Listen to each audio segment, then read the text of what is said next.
So today I've got my first Joker figure from McFarlane Toys, and this is the one I've kind of bought to pair with the Batman that I reviewed about 3 weeks ago. So I'm kind of keeping that in mind when I'm looking at my Joker review. It's not a bad figure.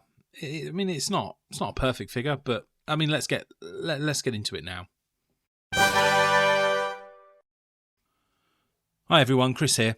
And I'm just going to get stuck into this one, I think. I don't think it'll be the longest review, but this is my second McFarlane Toys figure, and it's a Joker to kind of pair with the Batman from Detective Comics number 1000 that I reviewed about 3 weeks ago, and you can check that review out on my channel. But yeah, this Joker's just there to go on the shelf with him, and I kind of just picked a Joker that I thought resembled kind of the classic look that I envisage with Joker. Not to say that this is the original look of Joker or anything, but that just epitomises the Joker that I have in my head, I guess. And this is the DC Rebirth Joker. So this is based on the Rebirth comic run, and I think this figure came out at the end of 2020. But let's take a look at the box first. So again, with the McFarlane Toys, it's a fairly basic look to the front of the box, but what I do love is the blister pack so that we can see the figure itself before you buy it. On the sides, there are fairly generic Joker writings on there. And on the back, we have a nice image from the DC Rebirth comic run. But that's effectively it. There's nothing crazy going in there. You can see exactly what's included in the box on the front anyway, so let's get stuck into it. So I'm a big Joker fan, and I can't wait to just finally have my first Joker figure in hand. And first impressions, I think he looks awesome.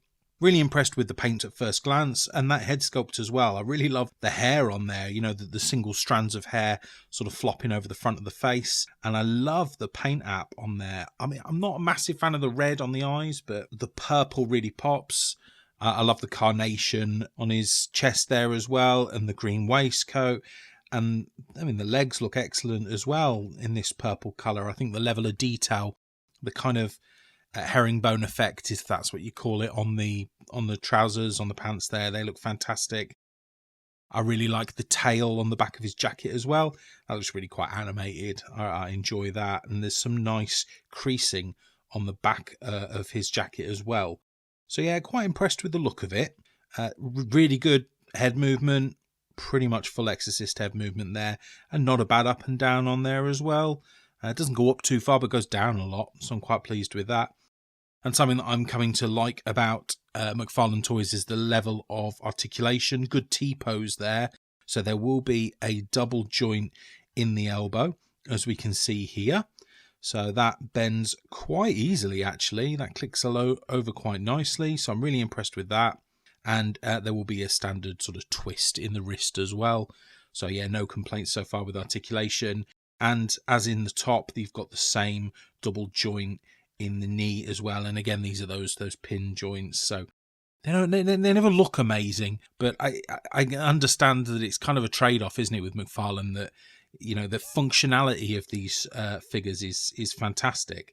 Reasonable movement in the foot there, as you can see. I haven't really spent much time on that. Really, really good twist in the waist.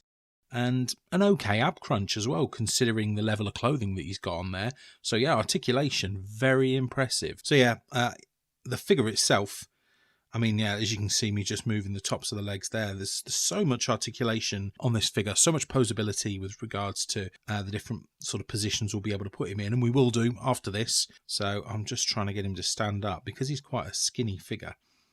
Not the easiest to stand up, but we got him. There we go.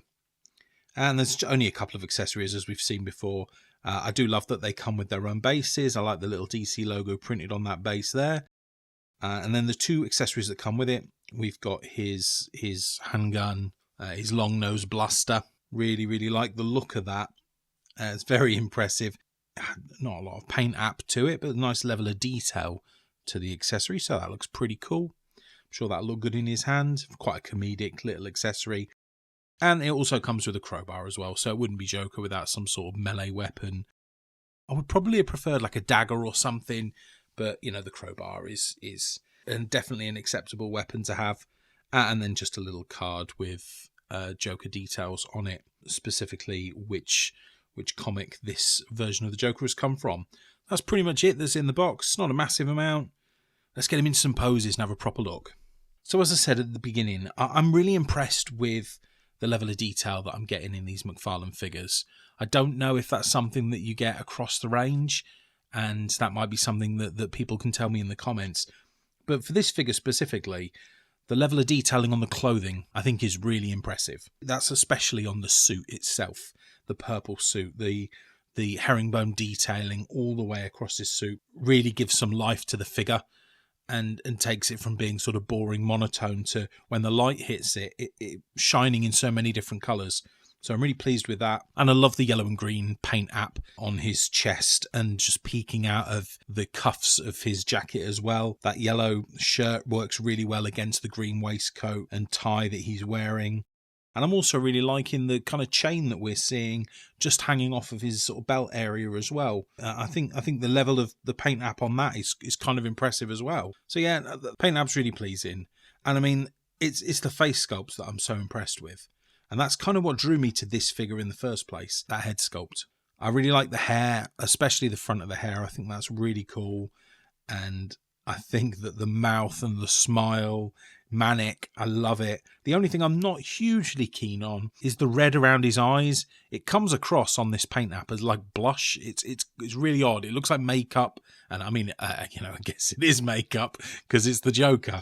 But I don't know, it just doesn't sit right with me. I'm assuming this is supposed to show him manic, stressed, I don't know, sleep deprived, but it doesn't give me that impression. And it's not something that you see on the images from the comic that are presented on the box.